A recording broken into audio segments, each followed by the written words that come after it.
കടുവയുടെ ആക്രമണത്തിൽ ആദിവാസി വീട്ടമ്മ കൊല്ലപ്പെട്ടതിൽ പ്രതിഷേധിച്ച് UDF പ്രഖ്യാപിച്ച ഹർത്താൽ ആരംഭിച്ചു. രാവിലെ 6 മണി മുതൽ വൈകിട്ട് 6 വരെയാണ് ഹർത്താൽ. അവശ്യ സർവീസുകളെ ഹർത്താലിൽ നിന്ന് ഒഴിവാക്കും. കടുവയുടെ ആക്രമണത്തിൽ സ്ത്രീ കൊല്ലപ്പെട്ടതിന് പിന്നാലെ മാനന്തവാടിയിലെ DFO ഓഫീസിലേക്ക് UDF വെള്ളിയാഴ്ച സംഘടിപ്പിച്ച മാർച്ച് അക്രമാസക്തമായിരുന്നു. പഞ്ചാരക്കൊല്ലിയിൽ കടുവയുടെ ആക്രമണത്തിൽ കൊല്ലപ്പെട്ട രാധയുടെ മൃതദേഹം ഇന്ന് സംസ്കരിക്കും. അടിയന്തര ധനസഹായമായി പ്രഖ്യാപിച്ച 5 ലക്ഷം രൂപ കുടുംബത്തിന് ഇന്നലെ തന്നെ കൈമാറിയിരുന്നു. വെള്ളിയാഴ്ച രാവിലെ 8:30 വയനാട്ടിൽ കടുവയുടെ ആക്രമണത്തിൽ പഞ്ചാരക്കൊല്ലി സ്വദേശി രാധ കൊല്ലപ്പെടുന്നത്. വനംവകുപ്പ് താൽക്കാലിക വാച്ചറുടെ ഭാര്യയാണ് മരിച്ച രാധ. തൃശൂരിൽ കുടുംബ വഴക്കിനെ തുടർന്ന് മകൻ വീടിന് തീയിട്ടു. തൃശൂർ വരവൂരിൽ വൈകിട്ടോടെയാണ് സംഭവം. വരവൂർ പുളിഞ്ചോട് ആവശ്ശേരിമുക്ക് സ്വദേശിനി താരയുടെ മൂത്ത മകനാണ് വീടിന് തീയിട്ടത്. ലഹരി ഉപയോഗിച്ച് നിരന്തരം വീട്ടിൽ ബഹളമുണ്ടാക്കാറുള്ള ആളാണ് മകനെന്ന് വീട്ടുകാർ പറയുന്നു. തീപിടിച്ച് വീട്ടുപകരണങ്ങളടക്കം കത്തിനശിച്ചു. വീട്ടിൽ ആളിപ്പടർന്ന തീ ഫയർഫോഴ്സും പോലീസും നാട്ടുകാരും ചേർന്നാണ് നിയന്ത്രണ വിധേയമാക്കിയത്. വീട്ടിലെ അടുക്കളയിലെ ഗ്യാസ് സ്റ്റൌവിന്റെ നോബ് തുറന്നുവിട്ടാണ് തീ കത്തിച്ചത്. തീപിടുത്തത്തിൽ വീട്ടിലുണ്ടായിരുന്ന രേഖകൾ ഉൾപ്പെടെ വിലപിടിപ്പുള്ള സാധനങ്ങളും കത്തിനശിച്ചു. ഭർത്താവ് പറഞ്ഞതിന്റെ അടിസ്ഥാനത്തിലാണ് മകൻ വന്ന് തന്റെ തുണി ഉൾപ്പെടെ എടുത്ത് കത്തിക്കാൻ നോക്കിയതെന്നും തുടർന്ന് വീട് കത്തിക്കുകയായിരുന്നെന്നും താര പറഞ്ഞു. ഹോളോബ്രിക്സും ആസ്ബറ്റോസും ഉപയോഗിച്ച് നിർമ്മിച്ച വീടിനാണ് തീയിട്ടത്. അതിരപ്പള്ളിയിൽ മസ്തകത്തിന് പരിക്കേറ്റ കാട്ടാനയുടെ ചികിത്സ പൂർത്തിയായി. മസ്തകത്തിനേറ്റ മുറിവ് ഉണങ്ങി തുടങ്ങിയിരുന്നു. ആനയ്ക്ക് മരുന്നും ആന്റിഡോക്സും നൽകി. ഡോക്ടർ അരുൺ സക്രിയുടെ നേതൃത്വത്തിലാണ് ദൗത്യം പൂർത്തിയായത്. മുറിവിൽ മരക്കൊമ്പോ ലോകഭാഗങ്ങളോ ഇല്ലെന്ന് ദൗത്യം അറിയിച്ചു.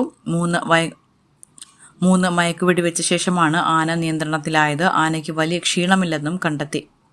ഒരാഴ്ച മുൻപാണ് ആനയെ മസ്തകത്തിൽ പരിക്കേറ്റ നിലയിൽ വനത്തിനുള്ളിൽ കണ്ടെത്തിയത്. മറ്റാനകളുമായുള്ള സംഘർഷത്തിൽ പരിക്കേറ്റതാകാമെന്നാണ് നിഗമനം. നിലവിൽ വെറ്റിനറി ഡോക്ടർമാരായ ഡേവിഡ്, മിഥുൻ, ബിനോയ് എന്നിവരടങ്ങുന്ന സംഘത്തിന്റെ നിരീക്ഷണത്തിലാണ് കാട്ടാന.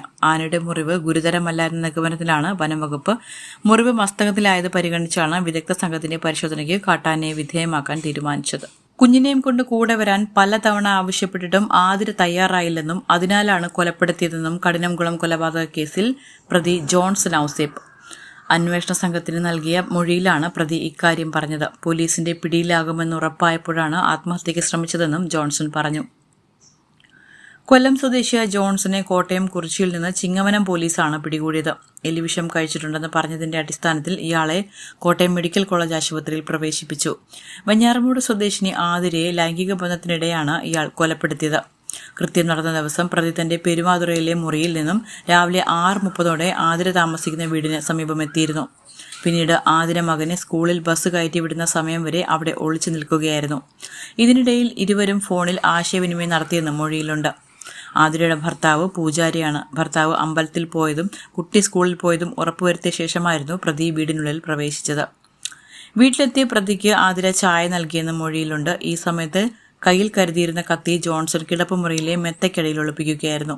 പിന്നീട് ശാരീരിക ബന്ധത്തിൽ ഏർപ്പെടുന്നതിനിടെ കത്തിയെടുത്ത് ആതിരയുടെ കഴുത്തിൽ കുത്തിയിറക്കുകയായിരുന്നുവെന്ന് പ്രതി പറഞ്ഞു. ജോൺസൺ ധരിച്ചിരുന്ന ഷർട്ടിൽ രക്തം പുരണ്ടതിനാൽ ഷർട്ട് വീട്ടിൽ തന്നെ ഉപേക്ഷിച്ച ശേഷം ആതിരയുടെ ഭർത്താവിന്റെ മറ്റൊരു വസ്ത്രം ധരിച്ച് ആതിരയുടെ സ്കൂട്ടറിൽ തന്നെ രക്ഷപ്പെടുകയായിരുന്നു. ആതിരയെ കൊലപ്പെടുത്തിയ ശേഷം താൻ സ്വയം ജീവനൊടുക്കാൻ ശ്രമിച്ചുവെന്നും പ്രതി പറയുന്നു. എന്നാൽ മരിക്കാതെ വന്നാൽ നാട്ടുകാരുടെ മർദ്ദനമേൽക്കേണ്ടി വരുമെന്ന് കരുതിയാണ് ഇത് ചെയ്യാതിരുന്നതെന്നും പ്രതി മൊഴി നൽകി. കുറിച്ചിയിൽ ഹോം നേഴ്സായി ജോലി നോക്കുകയായിരുന്നു ജോൺസൺ ഔസേപ്പ്. ആതിരയുടെ ഇൻസ്റ്റഗ്രാം സുഹൃത്തായിരുന്നു. ഏറെ നാളായി ആതിരയും ജോൺസണും തമ്മിൽ അടുപ്പത്തിലായിരുന്നു. വിവാഹിതനും 3 മക്കളുമുള്ള ഇയാൾ ഇപ്പോൾ കുടുംബവുമായി വേർപിരിഞ്ഞാണ് കഴിയുന്നത്. കുടുംബം ഉപേക്ഷിച്ച് തന്നോടൊപ്പം വരാൻ ആതിരയെ ഇയാൾ നിർബന്ധിക്കുകയായിരുന്നു. ആതിര എതിർത്തപ്പോൾ ഭീഷണിപ്പെടുത്തി. ആതിരയുമായി ഇയാൾക്ക് സാമ്പത്തിക ഇടപാടുകളുണ്ടായിരുന്നതായും സൂചനയുണ്ട്. ആതിര ഒപ്പം പോകാത്തതിന്റെ വൈരാഗ്യമാണ് കൊലപ്പെടുത്താൻ കാരണമെന്നാണ് കഠിനംകുളം പോലീസിന്റെ നിഗമനം.